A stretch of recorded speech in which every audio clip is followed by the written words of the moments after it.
తెలంగాణ రాష్ట్రంలో బల ప్రదర్శన మీద తీర్పులు జరుగుతూ ఉన్నాయి.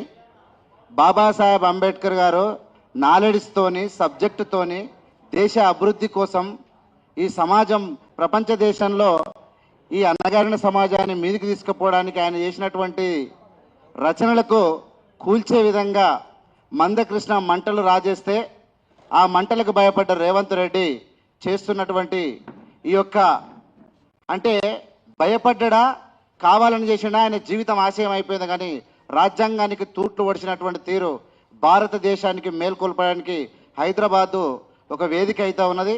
మా కామ్లే గారు చెప్పినట్టు మేమందరం ఎవరు మాట్లాడినా ఒకటే, ఏం మాట్లాడినా ఒకటే, మాలలంతా ఒకే నినాదంతో ఉంటారు. ఎవరికి కూడా బానిసలం కాము. ఎవరికి కూడా ఎవరు మాకు మందకృష్ణ మాట్లాడినట్టు మీకు ఏ పార్టీ వస్తుందంటే ఎవడైనా మాలల వద్దకు రావాల్సిందే, ఖచ్చితంగా ఈ దేశాన్ని అభివృద్ధి చేసుకోవాల్సిందే. మేము ఎక్కడ కూడా రాంగ్ రూట్లో పోము, భారత రాజ్యాంగాన్ని రక్షించుకుంటామని తెలియజేసుకుంటూ ఖచ్చితంగా మా అందరిలో ఎవరు మాట్లాడినా అందరము ఒకే మాట మీద కట్టుబడి ఉంటాం. Thank you.